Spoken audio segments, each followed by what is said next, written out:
tener esta actividad con la gente de Trilce, con Enrique Tenenbaum y Adrián Fieta, por el lado de Trilce, por el lado de la escuela, Enrique Ratín y Álvaro Albacete, que bueno, vamos a ir trabajando y preguntándonos sobre las incidencias clínicas y políticas que tiene este tiempo presente, esta situación que nos toca vivir.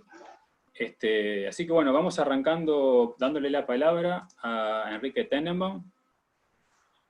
Adelante, Enrique. Gracias, Fabián. Bueno, buenas noches. Es un gusto para mí estar en esta reunión de la Escuela Florida de Montevideo, que se pusieron la actividad al hombro, redactando el texto, diseñando el afiche y poniendo a disposición su plataforma Zoom. Así que muchas gracias. Y contarles que en Trilce, Buenos Aires, estamos hace 6 semanas trabajando en un seminario que llamamos Transmisión en Cuarentena sobre esta temática. Y lo que es justamente los foros del seminario coinciden con la actividad del conversatorio de la escuela, así que hoy superponemos en este horario nuestras dos actividades para hacer esta en el marco de la convergencia. El seminario que estamos trabajando en Trilce se llama El Duelo, en este último episodio, El Duelo por la Inmunidad Perdida, y lo que voy a comentarles es un fragmento de lo que planteo en ese seminario.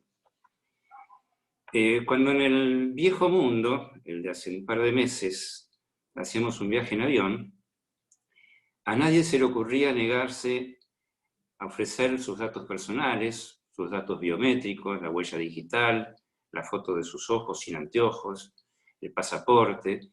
A nadie se le ocurría negarse a pasar por el escáner de objetos peligrosos, a que revisen su ropa, sus pertenencias. Se trataba esta de una vigilancia de los movimientos a escala de las grandes distancias. A escala menor, pero mucho más extendida, todos nos servimos de la geolocalización para encontrar una estación de servicio cercana, un restaurante con mesas disponibles, las ofertas de los after hour. De continuo recibimos información que refleja que nuestros pasos son datos disponibles para el marketing. Y quién sabe quiénes disponen de ellos y para qué fines. Los virus, los bots informáticos, que hackean nuestras cuentas y se apropian de nuestros secretos, ya son moneda corriente. Están naturalizados. Se trata de una vigilancia de los movimientos mínimos, vigilancia llevada hasta el paroxismo en las sociedades asiáticas a propósito de la pandemia. Vivimos en el mundo de la progresiva aniquilación de la barrera entre lo privado y lo público. Todos somos potenciales figuras públicas. Es un mundo paparazzi. Y en este mundo, cada cual intenta negociar cuánta información toma de la red y cuánta información brinda a la red. Lo asimétrico del asunto es que no tenemos dominio sobre qué clase de información brindamos. Como la Asociación Libre de un Análisis, en la que decimos más de lo que creemos decir, nuestras huellas informáticas, informales, informan más que lo que creemos y más de lo que queremos hacer público. El espacio que brinda el psicoanálisis, y es lo único que se emparenta con la confesión religiosa, es un espacio en el que se protegen las menciones a la vida íntima y secreta. Es el único refugio en el que se está a salvo de la apropiación y el uso de lo que se confía allí. Lo que allí se dice tiene bloqueada la función reenviar. Lo que allí acontece no se convierte en dato. Como decía Freud, el psicoanálisis no resiste la presencia de un tercero. A tal punto que yo no doy a conocer la identidad de mis analizantes. A diferencia de Lacan, no trabajo con sala de espera. Mis pacientes no se conocen ni se reconocen entre ellos. No entrego ni siquiera ese dato. En la negociación entre lo que me es propio y lo que es común, entre el grado de libertad de mis pensamientos y acciones y lo que debo entregar por y para vivir en comunidad, entre aquello de lo que me quiero apropiar de lo común, lo que circula en las redes, y lo que estoy dispuesto a entregar a cambio y aceptar que se lo ponga a circular, se juega esta época que nos toca vivir. En el siglo pasado, Freud situaba la renuncia a ciertas satisfacciones directas como el tributo que cada cual ofrecía como munus, como pago para vivir en sociedad. Hoy en día parece que no alcanza con esa renuncia, hoy se entrega como dato y hasta la dimensión de la vergüenza la posesión de la información misma acerca de qué satisfacción es la que se resigna. Sin embargo, hay aquello que no puede conocerse, que no puede ponerse a circular. Hay algo que no puede transferirse a la comunidad, ni tampoco la comunidad puede imponer al individuo. Hay un valor de uso que no se transmuta en valor de cambio. Cuando Freud situaba la diferencia entre el duelo y la melancolía, ponía el énfasis en que en el duelo se sabía qué objeto era el que se había perdido. Si lo tuviera hoy a Freud frente a mí, qué bueno sería, me preguntaría, ¿pero acaso sabemos qué clase de satisfacción perdimos al perder el objeto? ¿Se hace el duelo por el objeto solamente o por la satisfacción que se jugaba alrededor de nuestro lazo con él? Hoy aún no sabemos qué hemos perdido en esta pandemia. El duelo ni siquiera ha comenzado. Pero lo que es seguro es que no todo está perdido. Cuando brindamos información sobre nuestro interés en algunos objetos, interés que se refleja en datos sobre comercios, recorridos, lugares visitados, compras realizadas, lo que no se puede determinar es cómo es nuestra relación a esos objetos, cuál es la satisfacción implicada en ellos, lo que en nuestra jerga llamamos goce. En la práctica de un psicoanálisis se descubre, a veces con sorpresa, a veces con dolor, a qué tipo de goce estamos atados, sujetados con los objetos que pueblan nuestra vida cotidiana y con aquellos que ya no están pero aún nos guían, como reza el Cafetín de Buenos Aires, o con los que no pisan más el bar, como el molino del Brindis por Pierrot. Ese goce singular con el objeto, como el que se juega en ese intransferible lazo con los otros, no pasa a ningún mercado, no es negociable, ni aunque quisiéramos. Para los de la parroquia hablo del síntoma, hablo del síntoma. Simétricamente, los objetos de goce que el mercado ofrece, de los que el mercado vive, los que se viralizan por efecto de las técnicas de marketing, el mercado puede empujar a que creamos que tampoco nosotros podemos vivir sin ellos, sin el gadget último modelo, sin la última actualización, sin la plataforma Zoom. Pero lo que no puede el mercado, por más que lo intente y por más datos que acumule sobre nuestros gustos y preferencias, es incidir en nuestras condiciones de goce. No puede incidir en los medios de producción de la satisfacción. Es en estos términos, a mi modo de ver, que se plantea la incidencia de la política en la clínica y la incidencia de la clínica en la política. Se trata de ubicar, de buen modo, qué es aquello que en cada circunstancia epocal se pone en juego como negociación de las libertades individuales respecto del lazo entre los cuerpos en la vida en común. Y tener bien presente lo que no entra en la negociación, lo singular del goce de cada quien.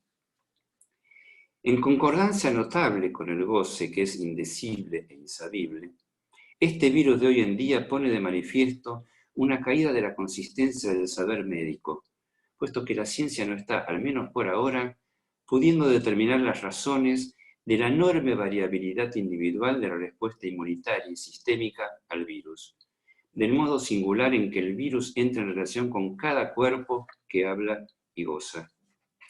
Esta variable individual, que no entra en la negociación, que no se puede simbolizar, ni imaginar, ni colectivizar, es lo que está poniendo en jaque a las defensas inmunológicas de la pretendida comunidad globalizada. Defensas que hasta ahora fueron confiadas en general a la ciencia, a la religión y a los políticos. ¿Podremos los psicoanalistas ofrecer otras alternativas? Gracias.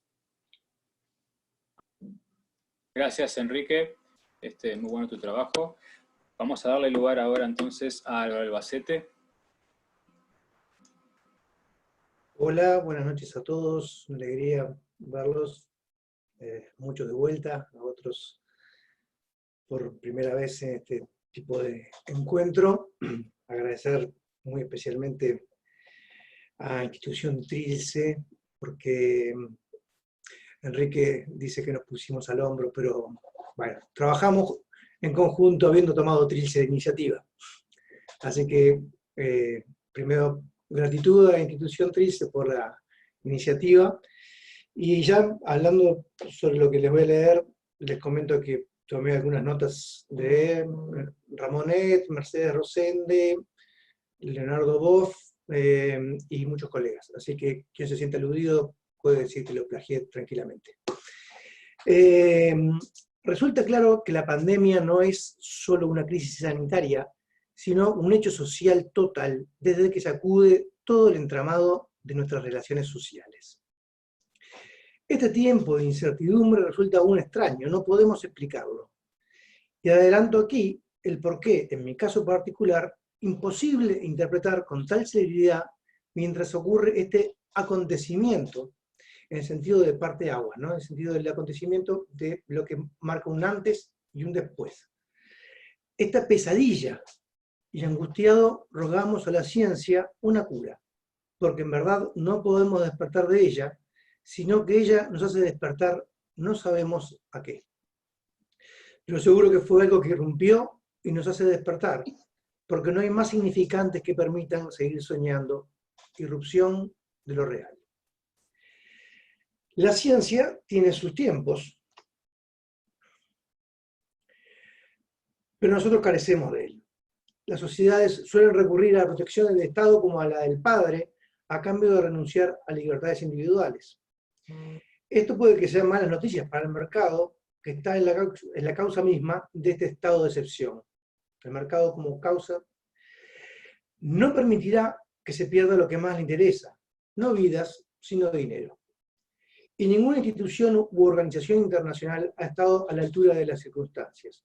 No es que no se supiera y fuera tan sorpresivo como ahora dicen, nadie quiso asumir inversiones de algo que estaba anunciado, pero que podía no tocarle a él. El sistema económico parece tambalear, llamémoslo por su nombre, capitalismo, sin juicio de valor. Tal vez la velocidad de propagación del virus esté a tono con la velocidad de la revolución digital, a la que ahora todo el sistema capitalista debe rediseñarse.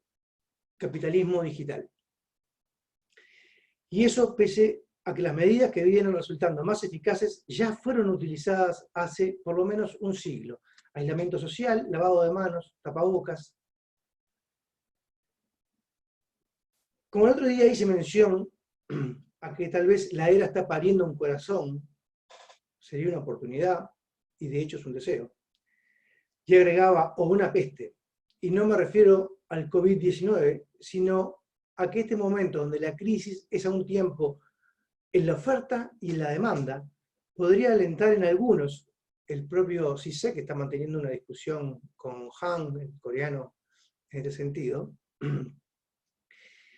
la idea de un mundo mejor. Yo mismo ando diciendo que lo realmente imperdonable sería que luego de esto, así lo designo, sigamos siendo los mismos.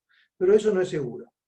El sistema ya ha sorteado todo tipo de dificultades, devorando las nuevas modalidades y valores e integrándolos a su funcionamiento, e incluso fortaleciéndolo, ahora con cibervigilancia y biocontrol, la biopolítica al mando.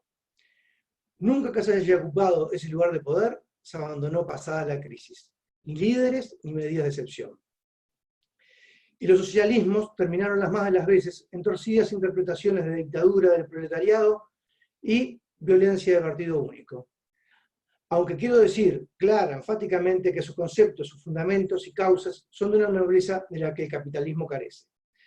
No puedo afirmar que fallaron los sistemas, sino que queda claro si su implementación llevada a cabo por los hombres.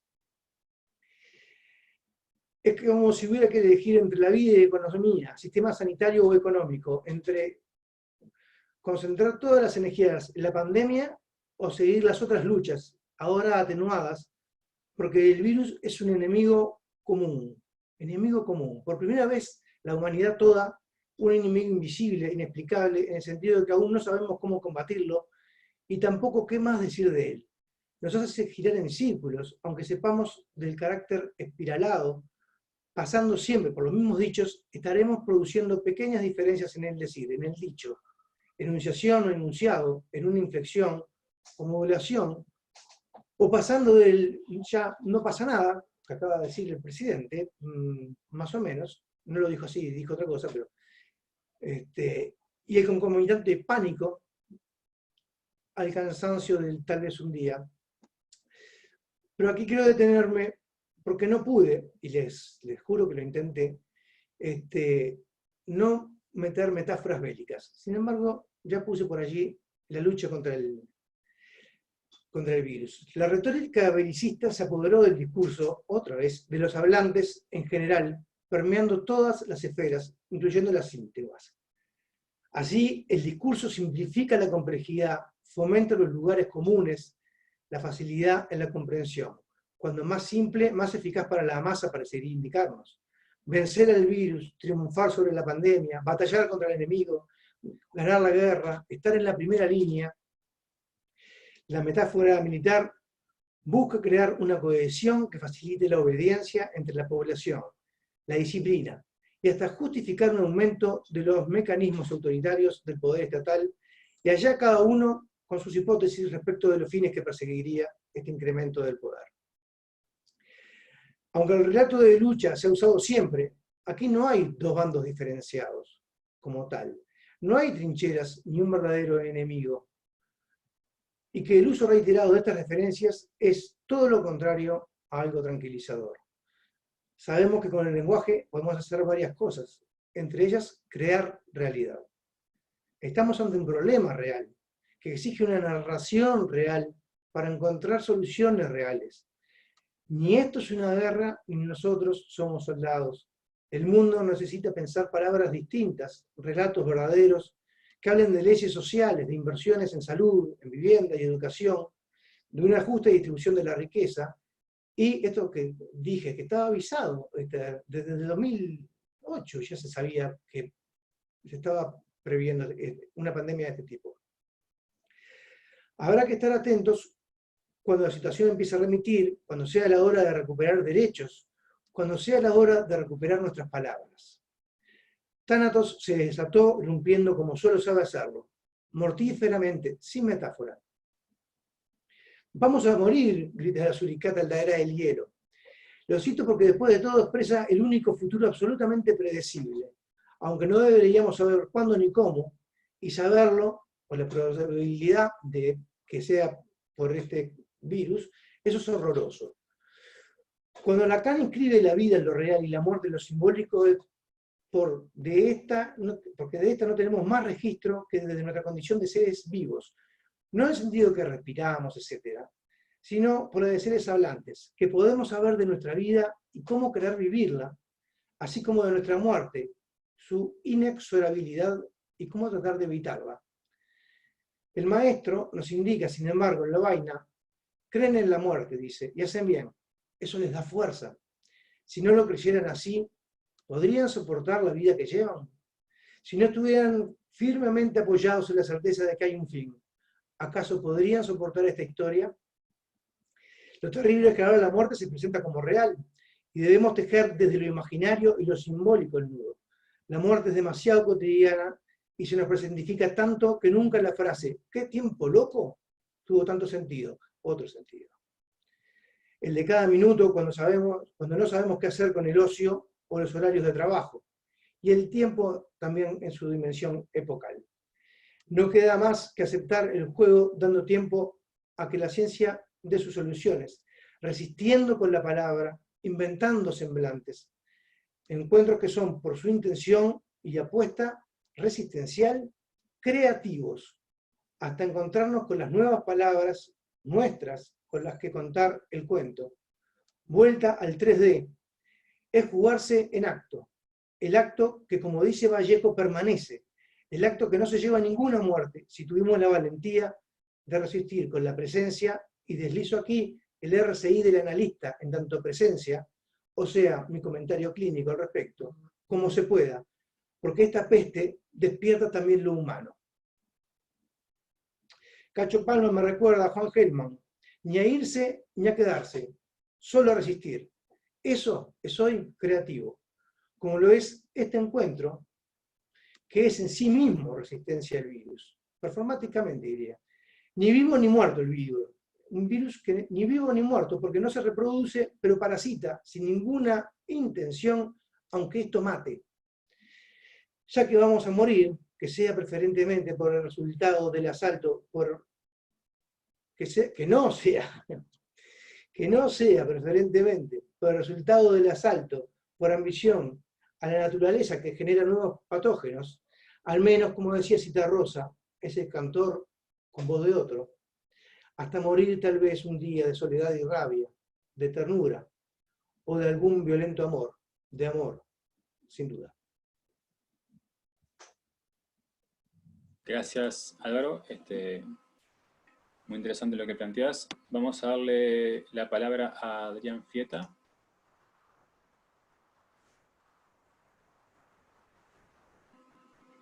Un segundo que lo activo.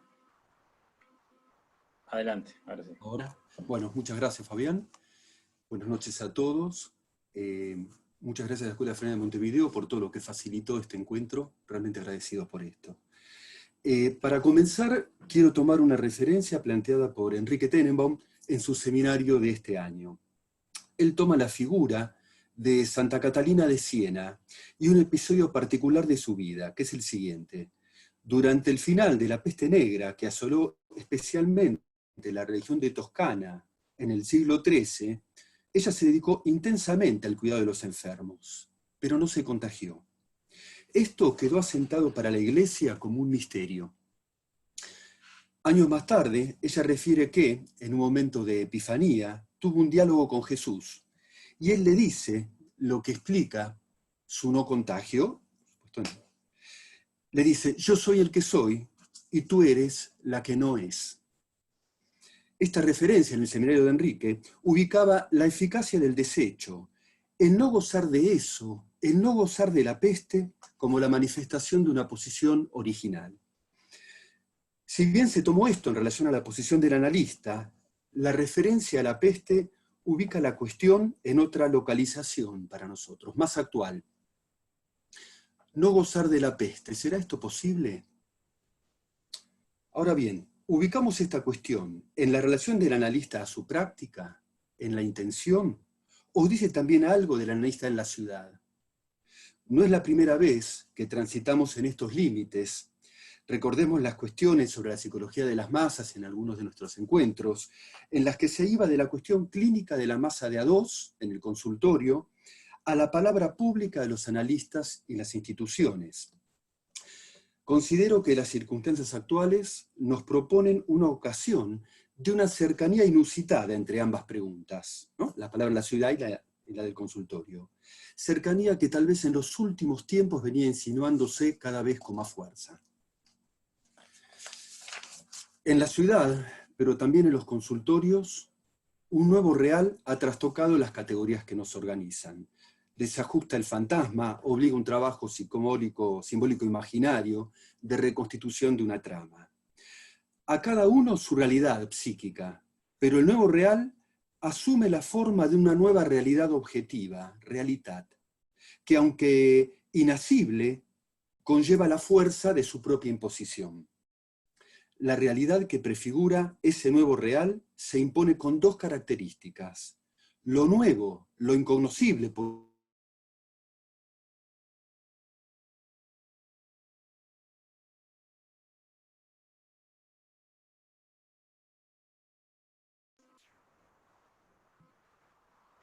para todos, pero también una... Adrián, ¿sabes que hubo como una especie de badeo ahí? ¿Tenemos ahí un poco para atrás?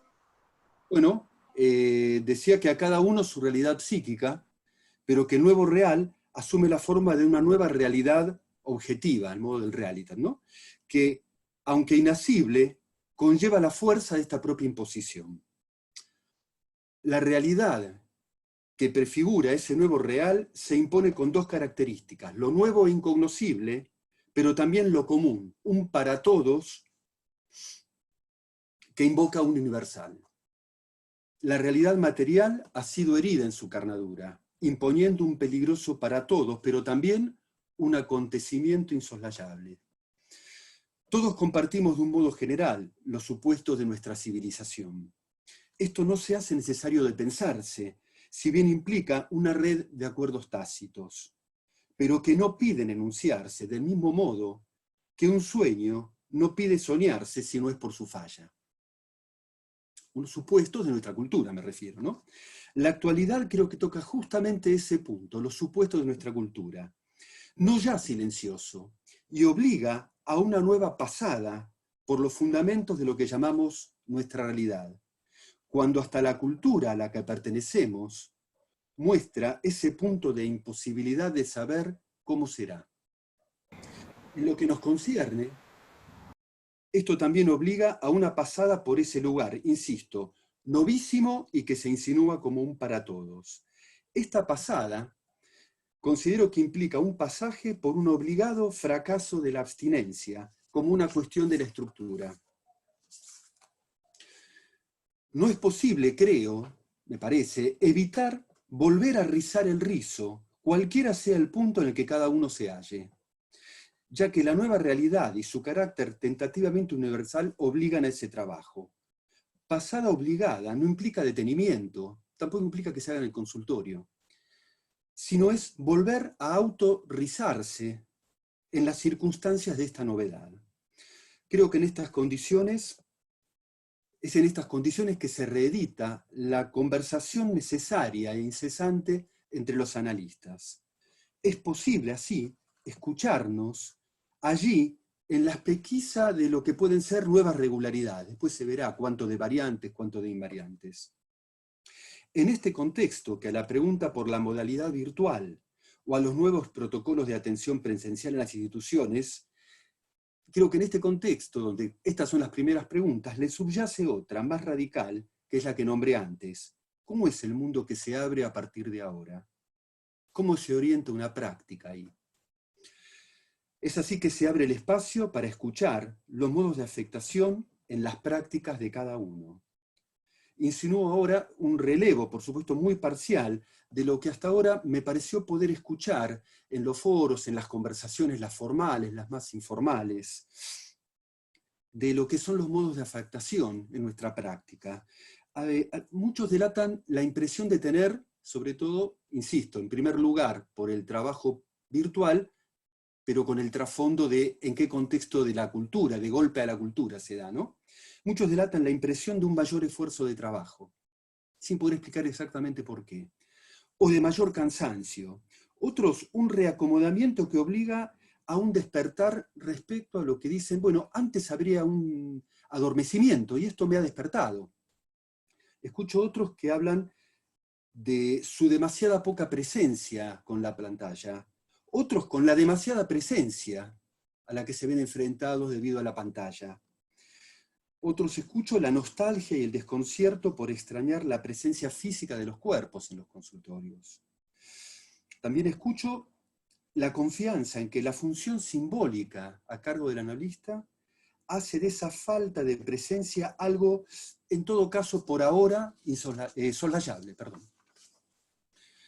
Escucho también la certeza en que sin lo real de las presencias no es posible el análisis, y algunos han decidido suspender directamente los análisis que conducen, no sabemos si a priori o a consecuencia de algo que han escuchado, ¿no?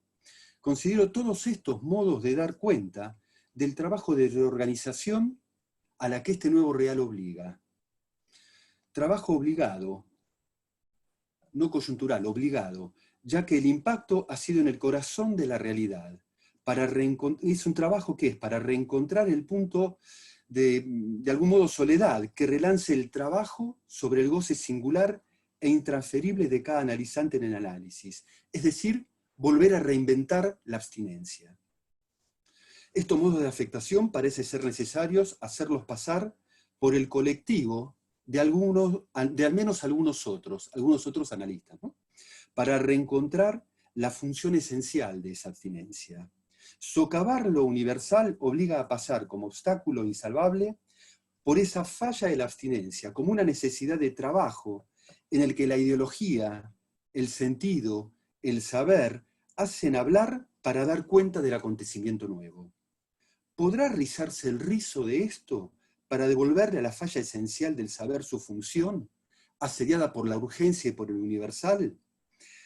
¿Atravesarla para salir de esa zona en la que nos encontramos tal vez demasiado concernidos? Considero que este trabajo implica un pasaje por la extensión, por la asociación de analistas, un poco lo vengo diciendo, lo quiero resaltar, por esa otra dimensión que la extensión brinda a los cuerpos y a los decires, pasando por algunos otros para poder volver a salir de ese en común y preservar la función que nos anima. Hacerlos pasar por la extensión implicaría, para pensar, esto es abierto a la discusión, alguna relación al trabajo del pase, por lo menos informal. El reeditar también hoy el habrá habido analista, y para eso una vez más la construcción en el colectivo de la conversación de analistas. Porque si todos fuimos afectados en masa. Y ahí el trabajo volverá a ser extraer de esa masa un colectivo, un grupo. Para terminar, y tal vez volviendo a Santa Catalina, el recordatorio del no ser contribuya a atravesar los peligros mentales que la peste nos impone. Mentales en el sentido de la mentalidad. Bueno, hasta acá por ahora lo que tenía pensado decir. Muchas gracias. Gracias, Adrián. Vamos a escuchar a Enrique Ratín. ¿Listo? Adelante. Bueno, buenas noches a todos mis compañeros de panel virtual y muchas gracias a todos los que están participando en este momento con su escucha y posteriormente con sus intervenciones. Me interesa partir del lugar del compromiso solidario sanitario que tenemos en la polis cada uno de nosotros y que dice que debemos cumplir. Mi himno patrio dice eso, debemos cumplir. Las preguntas en pandemia y la consabida angustia que producen son: ¿cuáles son los lugares ofrecidos al deseo y al sujeto? ¿Y cuál es el lugar de nuestro acto como psicoanalistas? A modo de subtítulos pongo: el virus, la casa, la calle, ámbitos de la angustia y de lo siniestro. Una frase fuerte: quedar en casa, puntos suspensivos, y la angustia. Cuando la casa, lo más familiar, se vuelve siniestro. Lacan, en su seminario de la angustia, encontró en el concepto de Freud sobre lo siniestro la clave para definir el concepto mismo de la angustia. Dice ahí: se trata de lo que es Heim, de un Heimlich. Heim como casa, el punto de ser un Heim, siniestro. Si ustedes quieren, dice, digamos que si esa palabra tiene un sentido en la experiencia humana, allí está la casa del hombre, que encuentra en ese punto situado en el otro, más allá de la imagen en que estamos en, y ese lugar representa la ausencia en la que nos encontramos, suponiendo que ella se revela por lo que es. Bien. La casa, Heim, un Heimlich, siniestro. Casa que se vuelve siniestra. Si no, preguntémonos por los femicidios y otras tantas accidentes que han ocurrido a partir del confinamiento. Otra frase: salí a la calle, pero le llamo eso una moral urbana. Se ha montado un escenario ciudadano nuevo, distinto al de la calle, el llamado espacio público, para hacer un lugar ambiguo. Por un lado, un concepto espacial que se fusiona en la medida que delimita lugares. Aquellos de libre acceso, otros están privados, o los que son de acceso restringido. Eso promovió un concepto político urbano, donde se desarrolla un otro vínculo social y por ende crea un sujeto político particular, el sujeto aislado. Solo se entra en contacto en la calle de una manera séptica y sin contacto, y que al cumplirse se lo eleva a la categoría de una moral de buen ciudadano. El virus, lo real y la ciencia. Siempre se trata de interpretaciones. Algunas disciplinas en la pandemia se presentan como verdaderos aparatos interpretativos y coercitivos. Así, la tan maravillosa llave que parece ser la ciencia, bien usada lo es presentada por algunos en forma invertida como una cerradura, que al aplicarla revela la verdad de lo que ella no es. En respuesta a esta interpretación de la pandemia, Recuerdo lo dicho una vez por Lacan, de que en esto de la interpretación los poetas nos llevan la delantera. Tanto es así que cada vez más las ciencias duras utilizan metáforas literarias, cuando no poéticas, para transmitir sus avances. Sin embargo, bajo el horror del real del virus, las metáforas preferidas son las bélicas. ¿Cómo clarificar nuestra mirada cuando nombran al virus nuestro enemigo invisible? ¿Cómo podemos no imaginarlo en todas partes? Sin embargo, esto no debe dejarnos espectadores de lo que ocurre al otro en confinamiento. En pandemia, algunos portadores de la ciencia están excluyendo parte de la subjetividad y solo parecen darle valor a las proposiciones susceptibles de ser invalidadas o confirmadas.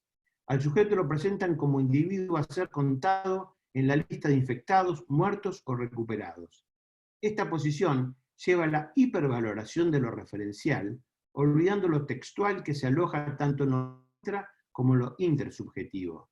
Freud y Lacan siempre le pidieron a la ciencia otra cosa, su relación a la verdad, pero entiéndase aquí que a la verdad no la requiero como opuesta a la mentira, sino aquella que implica al sujeto más allá de sus voluntades.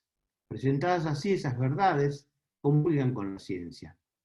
Ellas pueden ser en el pensamiento que incluye al sujeto también, y no solo en el pensamiento que se presta a las pruebas empíricas. Les presento un oxímoron actual fantástico, clara confusión. ¿Cuál? La que hay entre estadística y ciencia. La vida social no es solo una condena dependiente de la semejanza, ya que ello lo conduciría solo a la comparación, dejando fuera el deseo de sustitución y a la rivalidad. Nuestra imperiosa necesidad de los pequeños otros no es eso, sino que a ellos les debemos nuestra existencia de una singularizada falta original. La dimensión del otro, pequeño, se plantea de manera penetrante en este tiempo de aislamiento, pero igualmente, el no ver la figura del otro no debería preocuparnos, ya que su presencia física no garantiza que se tenga en cuenta su alteridad. Según Hegel, alguien sería el amo cuando es reconocido por alguien al que él no reconoce. La actitud del amo es pues un punto muerto existencial, y el otro se las tiene que ver con su deseo intrínsecamente trágico, ya que no obtiene el reconocimiento porque es vencido, o el obtenido no tiene valor porque proviene de un vencido. Así entonces, todo reclamo de reconocimiento parece ser lucha. Hoy se nos anuncia una maravillosa promesa, pero siniestra. Un mundo estrictamente biopolítico, disciplina, control, evaluaciones médicas.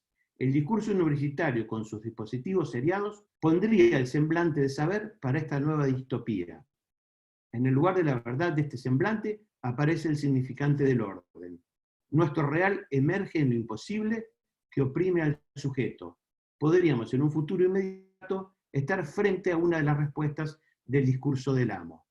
Se trata de poner entonces palabras y letras a la escucha de números referidos al virus y su real.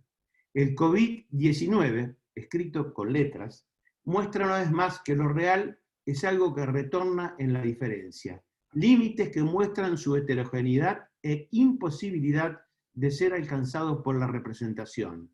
Lo real no se homologa con la completud, por lo tanto, cuando vuelve, produce síntomas, en el sujeto y en lo social. La clínica aún. Se trata del confinamiento del sujeto, pero no del inconsciente. Nuestra clínica, practicada con los medios llamados virtuales, parece volver a un origen distendido, Sigmund Freud en una caminata de montaña, en un tren. El mismo dispositivo, hoy que en un tiempo de este rol encuadre, se conmueve. El inconsciente se desarrolla en otro espacio y en otro tiempo que el de la realidad. Hoy, y de una nueva manera, nos advertimos de que el inconsciente no está confinado, y que su trabajo continúa fuera del consultorio y de la mirada. Inevitablemente aparecen preguntas, como desde qué lugar se habla, y sobre el lugar que el analista ocupa. Todo un imaginario alrededor del lugar donde se encuentra el cuerpo del analista puede invadir. Algunas frases. ¿Con quién hablo si no puedo verte? ¿Me estás escuchando? ¿Podés oírme? Si el lugar del otro, con mayúscula acá, es el lugar desde el que se habla, la imposibilidad de ver al analista puede producir vacilaciones, acorde a cada singular anudamiento. El inconsciente no conoce contradicción ni tiempo, ni está ordenado en nuestro espacio-tiempo, e ignora la vista. Pero aunque el inconsciente sea ciego, no está sordo a la mirada. El confinamiento lleva a una modalidad singular a nuestra práctica. La voz pasó a ser más significativa que nunca, pero nuestra escucha sigue siendo desde un lugar donde el inconsciente continúa desplegándose para tirar de las cuerdas del sujeto y sus síntomas. El lenguaje es la condición del inconsciente, y es desde ese lugar donde los pacientes se dirigen a los psicoanalistas. El virus trajo angustia en versiones de incertidumbres, agonías, interrogantes y tragedias que atraviesan la palabra en esta década que asoma. La palabra es lo que nos vuelve humanos por el deseo. Me pregunto, ¿el deseo se apagará? ¿Se extinguirá? ¿Será un despojo mutilado? Por supuesto que no. Ningún desastre ni ninguna catástrofe natural o provocada por el hombre ha podido jamás cortar el hilo de la subjetividad. Nada que nazca de las huellas de los límites de lo real puede borrarla. La lengua permanece, sortea sus agujeros, hasta el horror de lo que no puede nombrar, y el horror adviene cuando el mismo sujeto, creado por la lengua, hace cosas que ella no puede nombrar. Estamos dentro y fuera de la lengua. Voy a hablar ahora geográficamente de nuestro sur, que tuvo que padecer y atravesar discursos mortíferos. No salió inmune, pero sí más rico. Hoy en la búsqueda de inmunidad viral, corremos también el riesgo de estar sometidos a vigilancias que se pueden perpetuar en lo económico, político y social. Hay experiencias como las que estamos viviendo que promueven movimientos hacia un otro sin barrar, que buscan ocupar un espacio que en ese otro no existe. Por eso, damos lugar a la palabra. Igualmente, debo decir que la palabra, como la utopía, es una perpetua mezcla de dos pérdidas, deseado y alcanzado. Un paraíso que por más imposible que sea, se lo busca eternamente. La palabra pertenece al reino de la muerte, pero también la enfrenta. Los barbijos, máscaras que cubren la parte inferior de nuestro rostro, ¿también esconden nuestra cara? Lo que es específicamente del semblante es lo que no se reduce a eso. El semblante desgarra, destruye lo sensible. Esto es lo que, haciendo caso omiso de su fraude total, me advierte sobre mi relación con el otro. La dimensión del otro aparece diferente en estos tiempos de aislamiento. De todas maneras, no ver la figura del otro minúscula no debería preocuparnos. Su presencia física no garantiza que se tenga en cuenta su alteridad. Para terminar, son tiempos de duelos, pero el uso evocador de las palabras pone en marcha el aparato de la interpretación simbólica.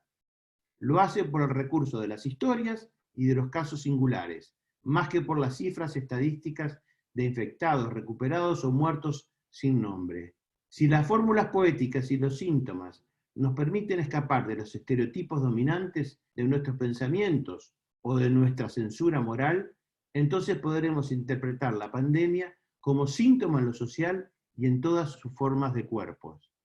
Para terminar, voy a citar a Alejandra Pizarnik. ¿Tendré tiempo para hacerme una máscara cuando emerja de la sombra? Gracias. Gracias, Enrique Ratín. Bueno, gracias por los trabajos a todos, a los cuatro. Y bueno, comenzamos con el espacio de comentarios o preguntas. Lo pueden hacer llegar por chat.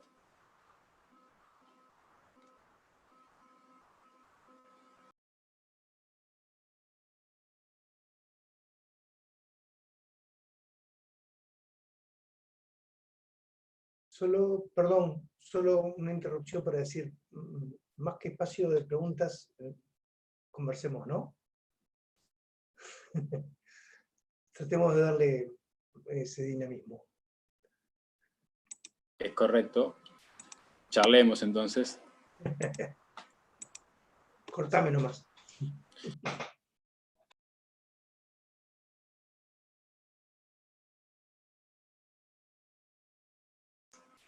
Pilar pidió la palabra. Pilar. Bueno, Pilar, adelante. hoy. Gracias, Fabi. Bueno, ¿cómo andan?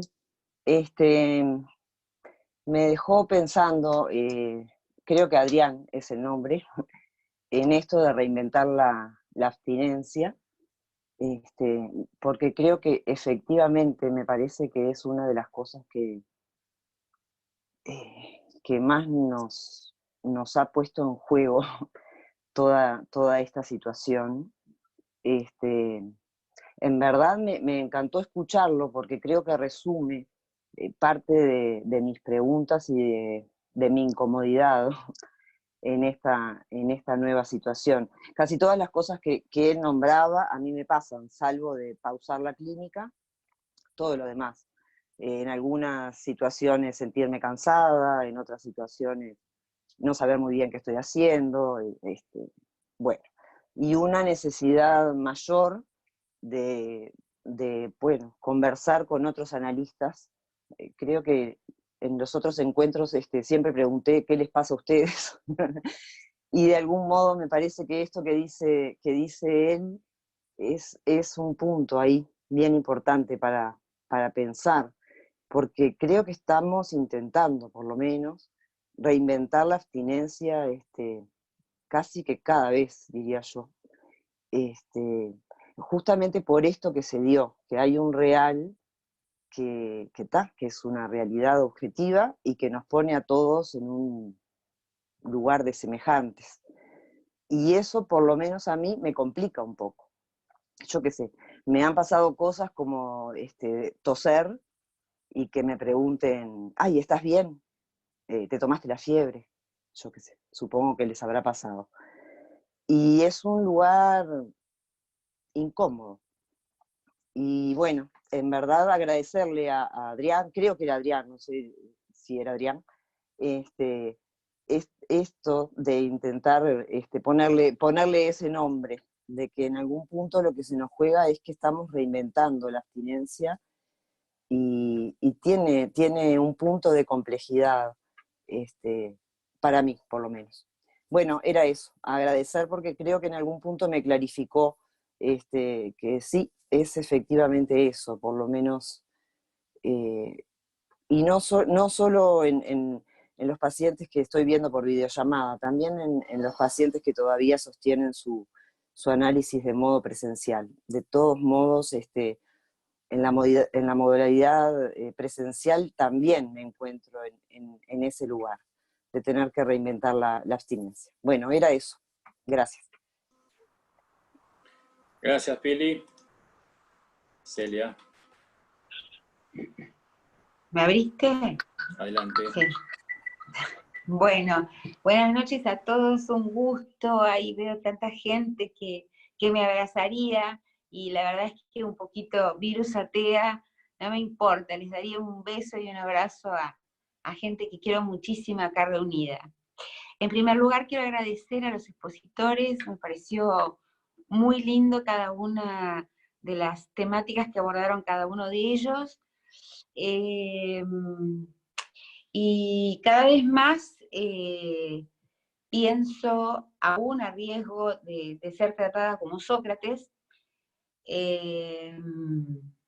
más que preguntarle qué le pasa a la polis, hacer la gran freudiana, perdón, valga mi fallido, después me lo interpretaré, hacer la gran Sócrates. No qué le pasa a la polis ni a este virus, sino qué nos pasa a nosotros con este virus, a cada uno de nosotros. Porque discrepo que esto sea objetivo, en todo caso nos transforma a nosotros en objetos de los mandatos de estos que son los nuevos dioses, lo he dicho en varios conversatorios, de estos dioses oscuros, en el sentido de que ya no es Dios, Yahvé, Jehová, Alá, Buda, etc., son el Dios de la ciencia, que a ese le respeto, no a sus voceros, pero sí la OMS y las cifras y la estadística elevada, lamentablemente y pobremente, a categoría de ciencia, porque la estadística sirve, por supuesto, pero a partir de que se comprueba que es así. Entonces creo que el riesgo es que seamos objetos del poder de turno, no estoy hablando de política partidaria, sino de este poder que nos corroe y que nos obliga en aquello que Lacan, muy enojado, en el mayo del 68 francés, les gritó después de los insultos que le fueron prodigados, les gritó: lo que pasa es que ustedes quieren un amo. El tema me parece que lo que tenemos que decir los analistas es justamente denunciar esta posición del amo, atendiendo a la singularidad, no a lo particular, sino a lo singular, diferencia lógica fundamental, precisamente de lo singular, de dónde desde el punto de enunciación y de nuestra propia situación absolutamente singular en que esto nos convoca. Entonces, esto de la objetividad a mí me molesta un poco porque creo que es la subjetividad de todos y cada uno, porque finalmente los analistas estamos hechos de la misma carne y hueso que cualquier perro. Bueno, eso era un chiste, pero en realidad estamos hechos como cualquiera, que tenemos nuestros miedos, temores, fantasías, etcétera, etcétera. Entonces, y me venía a la cabeza escuchando las 4 exposiciones que me parecieron muy buenas, y no me quiero detener más en esto, qué bella película Gattaca. No sé quién se acuerda de ella, con Uma Thurman y Tom Cruise, no, otro, Jude Law, Ethan Hawke, sí, y Jude Law, sí, en donde efectivamente ahí se muestra la fuerza del deseo. Y no sé quién, si Enrique Tenenbaum, porque después está el otro Enrique, o a ver, Adrián, decían esta cosa de la fuerza del deseo, y creo que en esa película lo plantea claramente. Acá se trata del deseo, y habrá habido analistas, como lo decía Adrián, si puede justamente decir una palabra que subvierta el orden al que nos convocan. Esto lo digo un poquito porque acabo de escuchar en un fragmento la prohibición, por lo pronto en la Argentina, acá eso nos llegó en Uruguay, de la prohibición de los mayores de 80 años y algunas anécdotas así, y eso me contrastaba con unos artículos que estuve leyendo el año pasado, de que, a ver, ¿por qué tienen que dirigir nuestras vidas? Hay un punto cuasi, no, saquémosle el cuasi, es dictatorial, y a eso me niego porque eso borra mi subjetividad y por ende me deshace como sujeto. Ya está. Gracias. No, a ti, Celia. Vamos a escuchar ahora que pide la palabra Silvia, amigo. Silvia, si tú puedes habilitar el micrófono.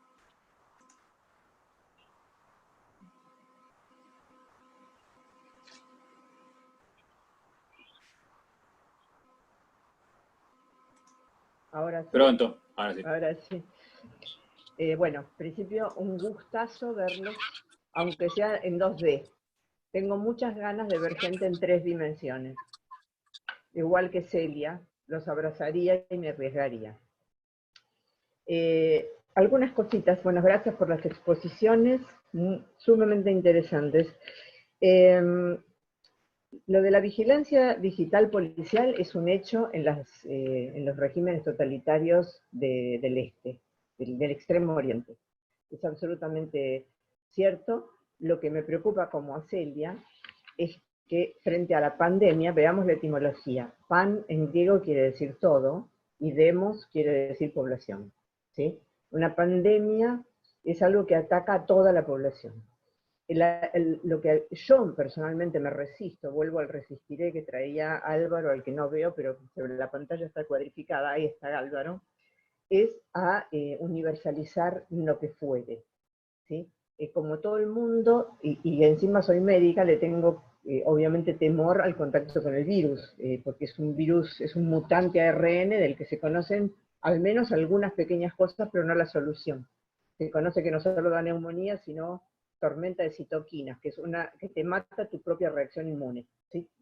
Ya se sabe eso con seguridad. De a poquito, algún simbólico empieza a hacerle borde a este real. Pero eso no se sabe a quién le puede pasar.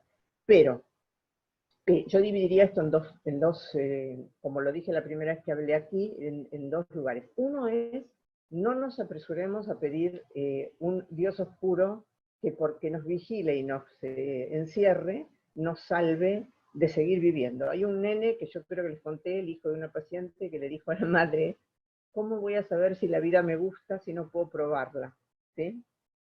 Ya que a mí me preocupa muchísimo el tipo de medidas que se están tomando y sobre todo cuando hacen escalonamientos de edad para salir. Me parecen realmente muy peligrosas por lo que puede llegar a venir. En realidad, y en relación a lo de Enrique, yo le quería preguntar a Enrique si no consideraba que en el extremo de la vigilancia digital global, de la panvigilancia, a la pandemia se la intenta parar con una panvigilancia, no termina habiendo un problema en el mercado del goce. Yo estoy totalmente de acuerdo con que el goce no entra en el mercado, ¿sí? Cómo gozamos de los objetos que nos ofrece el mercado es cosa de cada uno. Pero a la larga, en un estado, ¿sí?, que se hace dueño de nuestras vidas biológicas, la geopolítica está siendo reemplazada por la vida política, por la biopolítica, si eso no termina incidiendo en que los goces que queden son los goces de la nomenclatura del partido, como pasa en China, o el goce del sometimiento. O bien la transgresión, como las pequeñas mafias, que las hay. O sea, que te obliga a habitar en los márgenes y buscar un goce marginal muy problemático. Muy, muy problemático. Eso sería el psicoanálisis en la polis, ¿no? Y puede que conste que estoy completamente de acuerdo con Celia en que no tengo ganas que dirijan dónde tengo que poner mi cuerpo. Es decir, me preocupa enormemente. Y creo que siento un precedente enormemente peligroso. Por supuesto, las estadísticas las va a dibujar quien quiera y va a decir que le salió bien la estrategia, porque las estadísticas salen según cómo se las calcule. O sea que son muy relativas, muy relativas. En relación al psicoanálisis en intención, dentro de la PAN, ¿sí? PAN, lo total, panamericana, panóptico, la pandemia, ¿sí? Yo creo que el análisis claramente apuesta a ver cómo singularmente este virus se atornilla en el fantasma de cada uno. Reinventar la regla de abstinencia, Adrián, es muy lindo el sintagma, pero honestamente creo que lo hacemos todo el tiempo los analistas. Es decir, cuando pensamos cómo actuar, ¿sí?, ante X caso clínico o ante X real social como en este momento, a la colega que habló sobre la tos, no sé si alguna vez les ha pasado 300 veces, cambió las cortinas, está embarazada, se separó, o sea que siempre estamos obligados a hacer la plastilina, o sea, el objeto separador que el paciente necesita, el semblante de objeto separador. ¿Cómo dejarse ser plastilina sin gozar uno, sin gozar nosotros? Yo creo que eso se reinventa permanentemente. Salvo que el analista esté demasiado asustado él mismo con el virus, ahí puede llegar a cometer un ilícito, podríamos decir así, un ilícito analítico. Eso en relación a los dos flancos que me preocupan. Espero en el primer flanco, que es el flanco del psicoanalista en la ciudad, que los analistas estén alertas a que, yo sí creo, Enrique, que algunas medidas totalitarias terminan incidiendo en el mercado del goce. Es decir, empujan a adoptar goces marginales, transgresivos, o favorecen cualquier masoquismo que uno tenga, que es, bueno, el masoquismo moral que tenemos todos. Lo que Lacan dijo que se podía reducir al mínimo, pero no hacer. Así que preferiría que ningún Estado me proteja más que lo necesario, lo mínimo, ¿sí?, en una situación así. Gracias. Gracias a ti. Octavio, adelante. Hola, bueno, muchas gracias por este nuevo encuentro entre analistas en tiempos donde el encierro tendría que ser el acto ciudadano, ¿no? Entonces, saludo nuevamente este acto de desobediencia dentro de lo permitido y también, ¿por qué no?, de un poquito de subversión. Estamos en una época donde darse un beso es un acto subversivo, así que nos tenemos que conformar con la pantalla y recordar, y si se puede practicar, poder practicarlo, ¿no? Porque creo que lo que está en juego, yo no sé, insisto, no sé en qué va a terminar, tiene que alertarnos en el sentido, como bien lo decía Enrique Tenenbaum al principio, yo lo pienso así, alertarnos en el sentido de que a nuestros gobiernos, le tengamos cariño o no, o los apoyemos o no, o sean de nuestra simpatía o no, les estamos entregando temporalmente la propia libertad. Y eso me parece que es un hecho al cual desde, por supuesto, el fantasma de cada uno nos debe llevar a algún intento de compartirlo por la palabra con el otro. Porque si no, la respuesta, una suerte como de autismo, cómodo o incómodo, es todo lo contrario de la propuesta de la política del psicoanálisis. La política del psicoanálisis es justamente hablar de eso que molesta, hablar del síntoma. En ese sentido, la promoción del síntoma es poder hablarlo y luego, por supuesto, en transferencia. Y digo esto porque hablaban de la práctica en este momento. Yo quiero contarles una cosa brevemente. La primera semana para mí fue la peor de todas. Sinceramente, lo reconozco acá públicamente. Creí que realmente el mundo se venía abajo, sinceramente. Entre suspensiones de pacientes, entre los discursos del Estado, los discursos internacionales, tengo que reconocer que yo estaba como absolutamente ingenuo en relación al tema este del virus. Me cayó el 13 de marzo así casi como entero. Creo que la posibilidad de hablar con los compañeros, con los colegas de escuela, a través del Zoom, que acuerdo la primera reunión que hicimos en el Zoom fue tremendamente caótica, tremendamente cacofónica, lo cual no me ayudó mucho en lo personal en esa situación, pero sí después pudimos darnos un espacio entre compañeros para poder hablar de, bueno, cómo nos estábamos arreglando con esta situación.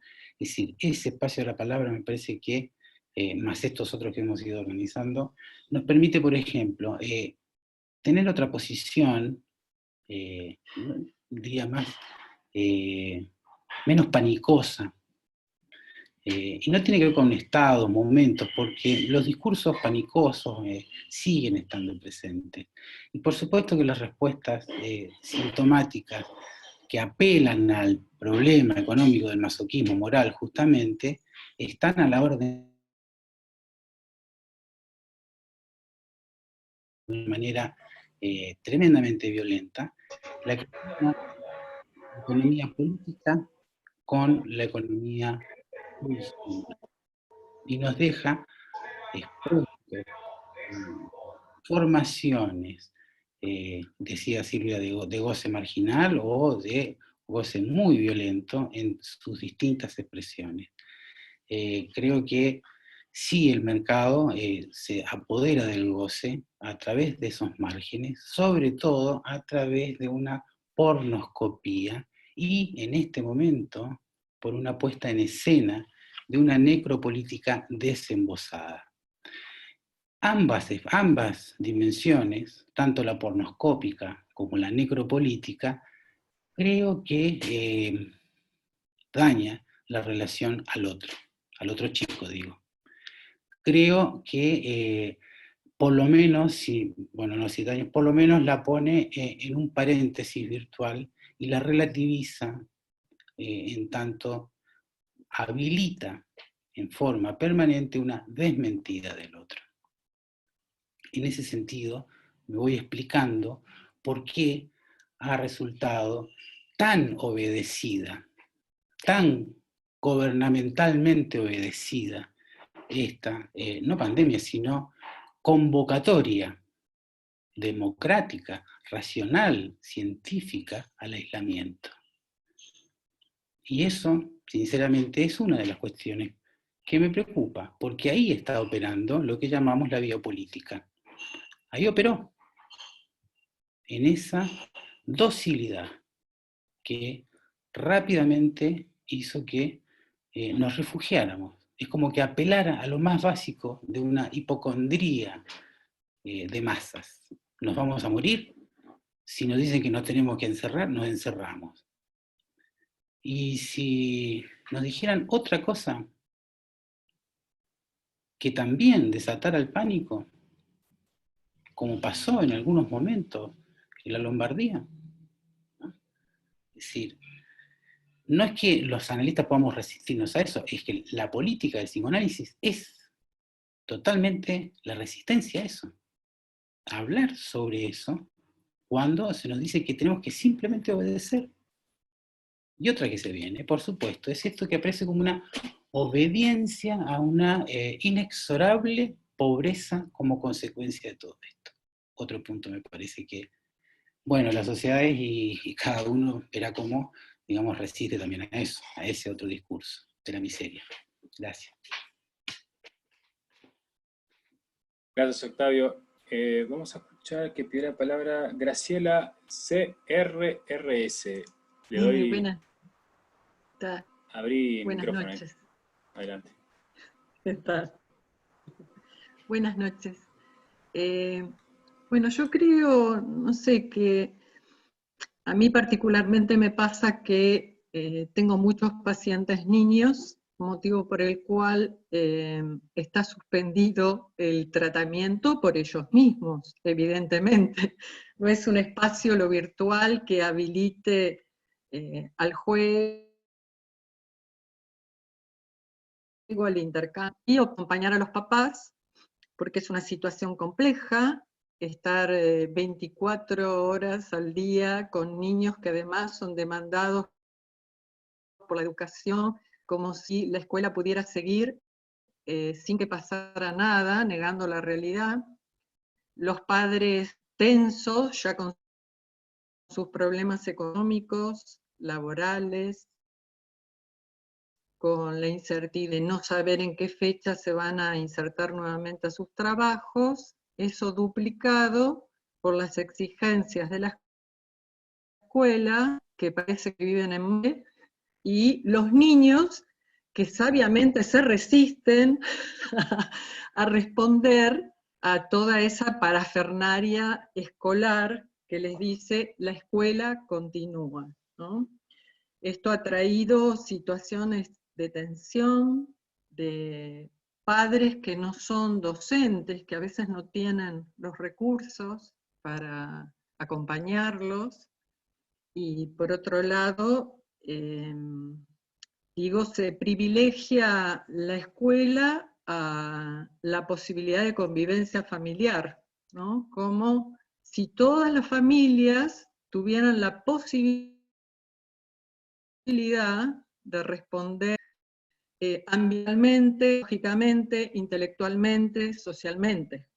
En esa unificación que se hizo de esa escuela para todos, totalmente ideal y dirigida a una clase media, clase burguesa, que puede responder a esa situación. Así que bueno, es toda una experiencia para mí acompañar virtualmente a los padres, ¿no? Y se han armado condiciones, de hecho, una de mis intervenciones en general es que puedan aceptar posible, ubicar que hay días que debe trabajar y hay días que no, que a veces los niños también están muy exigidos, además de que hace 48 días que no salen de su casa. Así que bueno, es una situación que muchos de los padres se han puesto al trabajo, digamos, ¿no? Algunos de ellos me están replanteando si en realidad después de la cuarentena voy a aceptar a los niños. Y otros me plantean la necesidad de una asistencia, de una asistencia para ellos, que sería casi imposible que pudieran sostener la cuarentena. Así que bueno, estoy como repensando que el psicoanálisis, creo que lo que sostiene y lo que diferencia es una ética. el psicoanálisis son los psicoanálisis, ¿no? Porque la gente que se está formando actualmente, depende en qué lugar se forme, hay mucha formación de psicoanalistas técnicos, ¿no? Para mi mirada. Entonces digo, lo que se rescata, más allá de la tecnicidad de la práctica, es la posición ética, que me parece que es lo que sigue rescatando el psicoanálisis. Pero yo me estoy preguntando ahora, ¿cuáles son, con la informática y con estos nuevos medios, me vuelvo a replantear la individuación, lo singular, lo particular, ¿qué de lo privado cuando en realidad ya no hay de lo privado, ¿no? Tenemos una big data con todos los rasgos que se juntan y se hacen algoritmos de cada uno de nosotros. Yo creo que es como el bicho político, yo lo veo así. Gracias, Graciela. Antes de dar la palabra, quiero preguntarle a Eva Lerner si levantó la mano para charlar, ¿sí? También quisiera anunciar que, bueno, que sean breves las intervenciones, si es posible. Gracias. Adelante, Eva. Bueno, ¿se escucha? Sí. ¿Se escucha? Sí, sí. Hola a todos, un gusto estar acá con ustedes. Quisiera intervenir un poquito en esto del autoritarismo, ¿no? Me parece que en este momento el fantasma y la ideología de cada uno, en general pienso que si la ideología no pasa por el análisis para desmontarle el fantasma en la ideología, no puede prevalecer como ideología analizada, vamos a decir así, ¿no? Es fantasmática también. El fantasma y la ideología de cada uno interpreta las posiciones de los gobiernos y las posiciones individuales ante el virus. Los gobiernos son los articuladores de los actores del lazo social. Y hemos visto que en los gobiernos donde esto se consideró una gripecita, como en Estados Unidos y en Brasil, la pandemia ha hecho estragos de la población. Entiendo que en inglés hay una frase que es diferente que en castellano, para decir vos elegís. En castellano vos elegís, no es como en inglés que es it is your choice. Es tu elección. O sea, te están diciendo que no salgas, pero es tu elección. Podés salir. No nos están prohibiendo hablar. Nos han pedido no salir. Es más, creo que hay cierta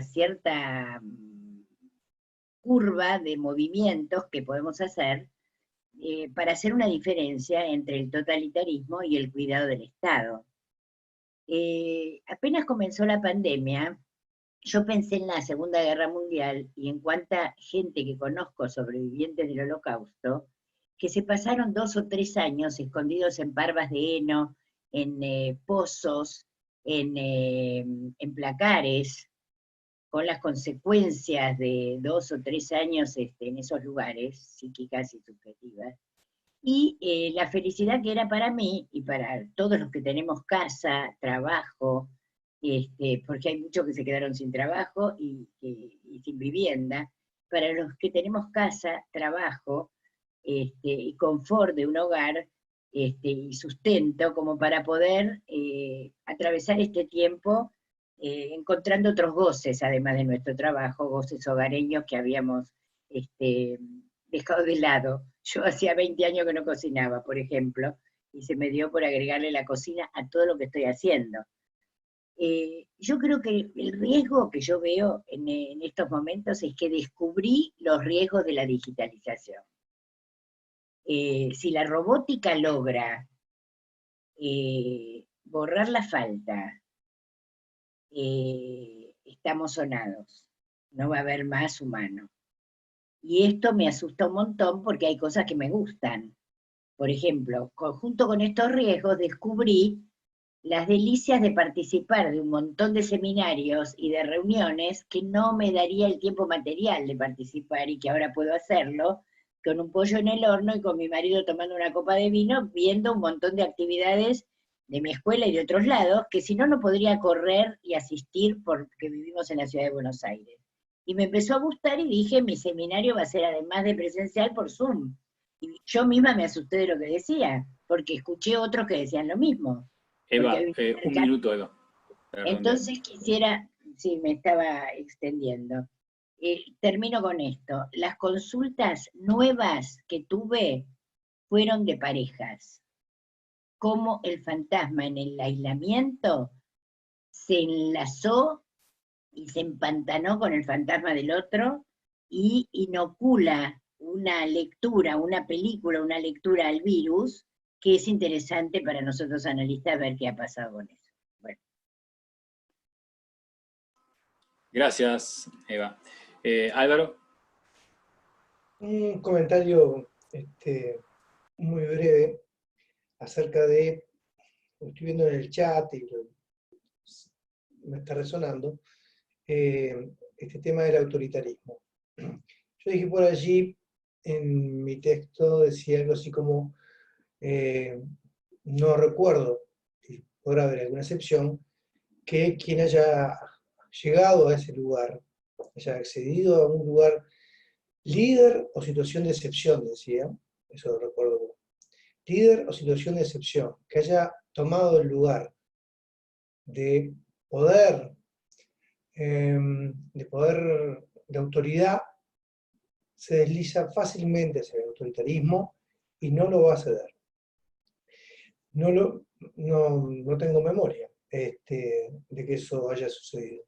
Creo que en algún punto el autoritarismo, más que ideología, estoy de acuerdo con Eva, por supuesto, pero también en un punto, con un matiz, que es que el autoritarismo surge en el punto en el cual, en esta angustia, en medio de este estado de angustia y de incertidumbre, le pedimos a los padres que nos cuiden, ¿sí?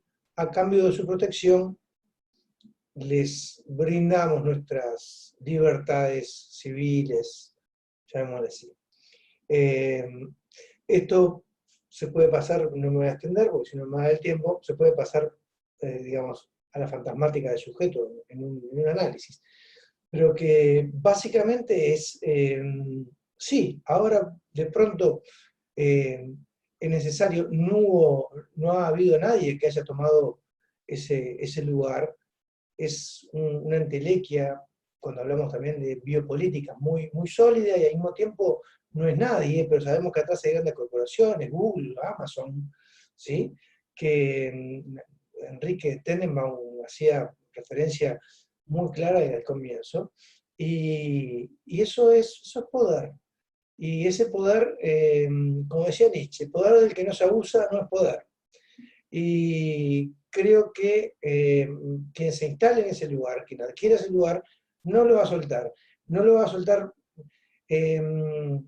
por una pandemia, porque no lo suelta porque ninguna revolución, no le pidamos a la pandemia lo que no podemos hacer los hombres, los seres humanos, que es, bueno, que no ser mejores, ser libres en ese punto, ¿sí? Decía esto porque por ese punto donde se tocan ideología y fantasma, que decía Eva, ¿sí?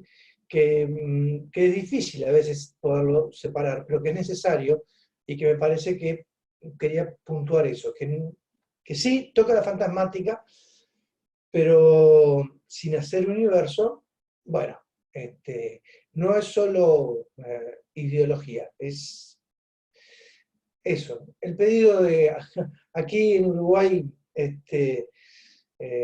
siempre somos muy estatistas, ¿sí? Y pedimos que nos estén cuidando. Y a partir de eso, estamos siempre renunciando, ¿sí? a cosas. A cambio de eso, bueno, ahora este virus vino a cubrir una cantidad de luchas que se estaban dando, que se estaban generando, consejos de salarios, en fin, cantidad de cosas que estaban por hacerse y que nadie habla de feminismo. En un mes, nadie habla, se habla mucho por ciertas redes, pero en lo popular desapareció. Quiero decir, sí, cuidado con cruzar ideología en los consultorios, pero también cuidado con no reconocer que están dadas las condiciones, ¿sí? Silvia Amigo, recuerdo que la vez pasada decía que si no hubieran estado dadas las condiciones objetivas, llamémoslo así, Hitler hubiera terminado siendo un borracho en una taberna de Berlín, ¿sí? Y eso es lo que está pasando en este momento, algo de eso. Solo eso quería comentar. Gracias, Álvaro. Rubén Goldberg, que pidió la palabra, ya tiene el micrófono abierto. Hola, ¿se escucha? Adelante. Sí, cómo no. Bueno, buenas noches, queridos amigos. Voy a tratar de ser breve. Agradezco la posibilidad de trabajar juntos y a los organizadores y expositores. Bueno, yo quería partir de una coincidencia con lo que planteó Enrique Ratín acerca de que el inconsciente no está confinado. En relación a las preguntas que aparecen en esta época, las mismas que aparecían hace una semana en una reunión que tuvimos en Lazos, acerca de si es necesaria la presencia de los cuerpos, acerca de esta cuestión de la abstinencia o de la incomodidad, o la pregunta de si estará bien o no hacer una sesión telefónica o video telefónica. Entonces, yo en ese momento recordé algo que me pasó la semana pasada en una llamada telefónica con un paciente que decidió tener su sesión al aire libre, se ve, vive en el campo, y en un momento de la sesión interrumpe para hacer callar a los perros, ¿no? Entonces, yo le pregunto, me dijo, pero un momentito, voy a hacer callar a los perros. Entonces le pregunto qué me puede decir de eso, y él dice que los perros siempre ladran, que no puede hacer callar a los perros. Bueno, en aras de la brevedad, y también le pregunté qué más podía decir, que los perros eran agresivos, ¿no? En aras de la brevedad uno no puede transmitir, pero lo que les puedo decir es que estos perros a los que él no podía hacer callar era una metáfora cayó como una metáfora muy buena de lo que él venía diciendo, de todo lo que él venía diciendo desde hace meses en el análisis, ¿no? Lo que él venía diciendo desde hace meses era que no podía hacer callar a los perros. En una sesión telefónica, porque si él hubiera venido al consultorio, los perros no hubieran estado. Pero el inconsciente se hubiera aprovechado de cualquier otra cosa. La tos, por ejemplo, como dijo Pilar. En el sentido de que el inconsciente, digamos, pensando en la autorización, en la abstinencia, tenemos que confiar en la transferencia, en la potencia de la transferencia, y en que los perros siempre van a ladrar, ¿no? Digamos, el inconsciente no está confinado, ¿no? En ese sentido, era lo que quería plantear ante las vacilaciones acerca de los dispositivos, ¿no? Para Freud habrá sido más difícil, ¿no? Cuando mandó el primer paciente al diván, o en la montaña, ¿no? Eso lo usamos habitualmente como ejemplo, de que está el deseo del analista ahí sosteniendo la invención de la abstinencia cada vez. Bueno, eso es lo que quería decir. Muchas gracias. Esto es novedoso, ¿eh? Vamos a dar la palabra a Galaxy J1 Ace. Ahí. ¿A Adelante. mí? Sí. Ah, bueno, no, es que hoy no pude entrar por la compu, entré por el teléfono. Hola Fabián, hola, ¿cómo les va? Mirá, de algún modo voy a repetir lo de la vez pasada. Yo creo que para el dominio, el control que tienen sobre nosotros los estamentos estatales, hoy que es mucho mayor que el tenían los nazis, no se necesita de la pandemia. Con El celular nos ubica en donde estamos permanentemente. Sabe mucho más de nuestra vida por los celulares, los movimientos bancarios y todo eso, y ya está instalado en todos lados. Más democráticos, occidentales, más al modo del capitalismo chino dirigido por el Partido Comunista, esa cosa tan extraña. Digamos, esto es un fenómeno que tenemos que interrogar y que no aparece con la pandemia. Yo creo que si obedecemos o si acatamos las normas de la OMS y los epidemiólogos, es porque queremos seguir participando. Y al mismo tiempo que acatamos para seguir participando, digamos, cuestionamos los riesgos que esto implica permanentemente. En este sentido, me repito, el psicoanálisis viene después de la ciencia, dice Lacan, no puede ser de otra manera. Entonces, lo que hacemos es interrogar a la ciencia, no desacatar o acatar. Este es el lugar que nos toca.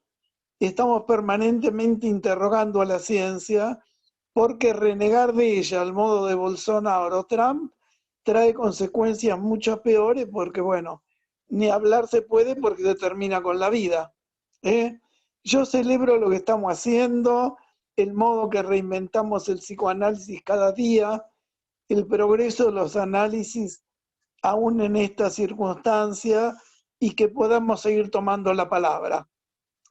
Gracias, un abrazo. Gracias a ti, José. Y bueno, para justamente darle lugar a esto que acaban de decir, de relanzar la palabra, vamos a darle la palabra entonces a la mesa para ir cerrando el encuentro de hoy. Vamos a darle entonces el lugar a Adrián. Adelante, Adrián. Bueno, puedo hablar, ¿no? Bueno, yo quería agradecer todas las intervenciones, hubo dos que me resonaron especialmente. Uno, el comentario de Silvia Amigo, que agradezco, sí estoy muy de acuerdo. La impresión que me llevó a escribirlo es la sensación de que eso desde la realidad podría sufrir un nuevo embate, y era un recordatorio de lo de siempre, ¿no? Y en ese sentido, muy de acuerdo con lo que dice Rubén, los perros van a seguir ladrando, el tema es que hay que asegurar las condiciones para seguir escuchando, que yo creo que estamos absolutamente de acuerdo en esto. Había algo que podría atentar contra eso, lo voy a decir cómo resonó en mí. Yo sentí dos impulsos a partir de esto.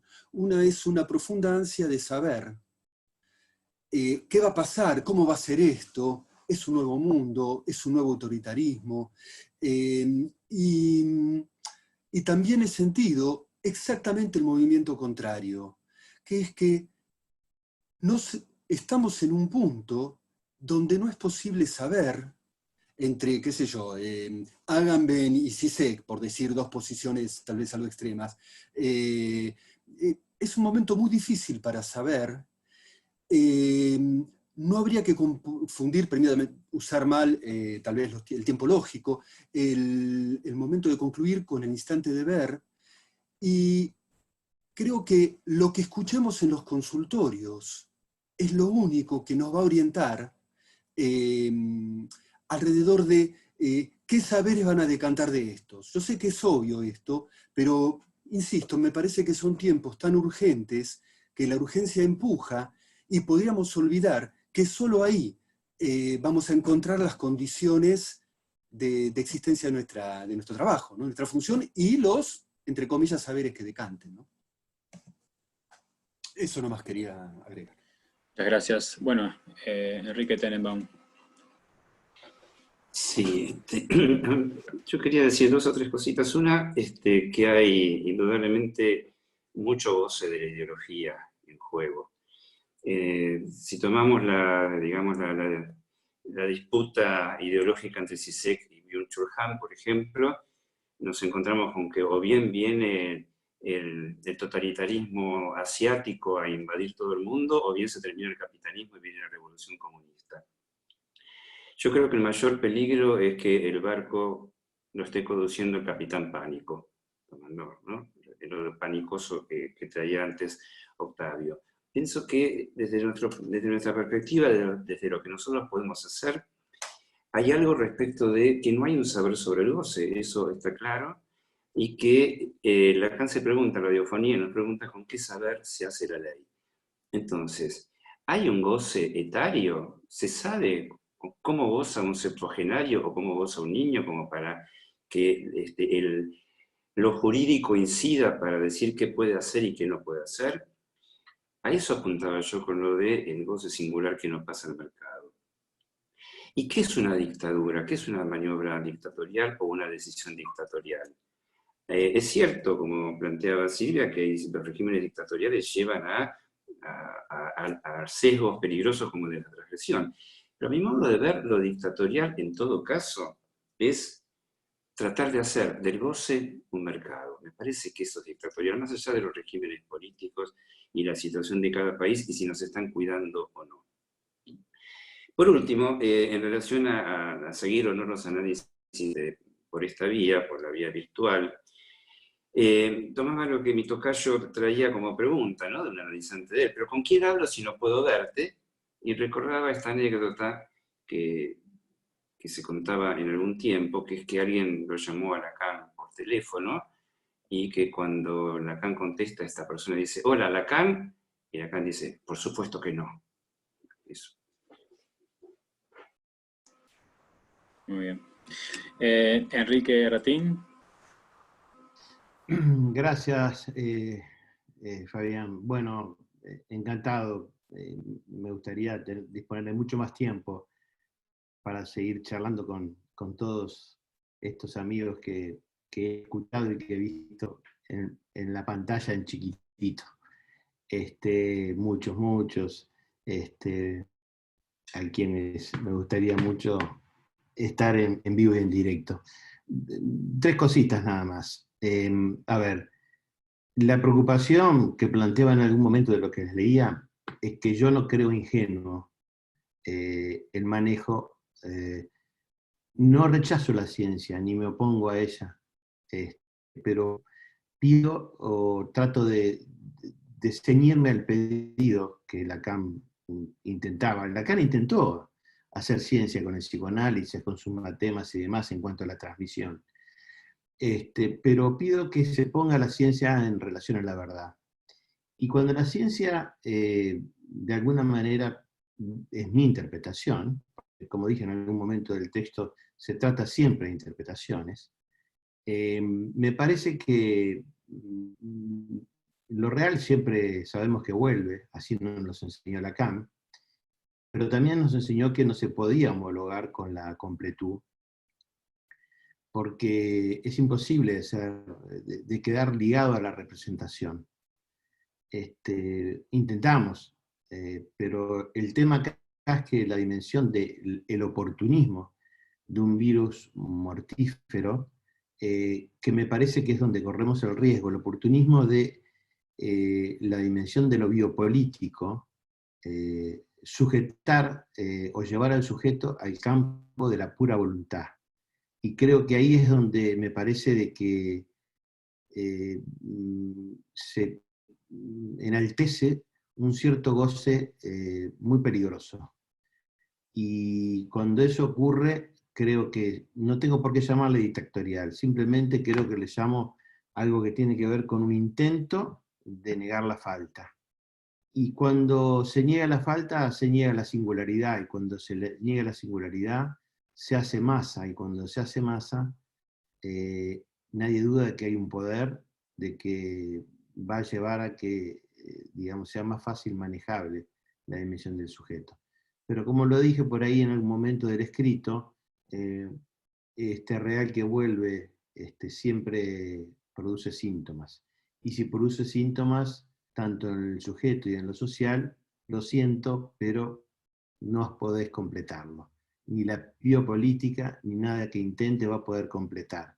Y es ahí donde está nuestro lugar, es ahí donde metemos nuestra palabra, donde decimos, bueno, tiremos de las cuerdas del síntoma o de los síntomas, tiremos de las cuerdas del sujeto y nos vamos a encontrar con cada una de las singularidades. Y la ciencia y la biopolítica me parece que son peligrosas. Y es ahí donde nosotros tenemos que seguir dando Voy a usar la metáfora bélica que tanto critiqué, dar batalla. Gracias. Muy bien, gracias Enrique. Bueno, ahora sí, ya en el final y para terminar, cabe aclarar que también hubo como una discusión en el chat muy interesante, que si pudieron leerlo, vale la pena. Así que bueno, ha sido un encuentro muy fructífero, calculo que es mi sentir y el de otros también, así que bueno, será hasta la próxima.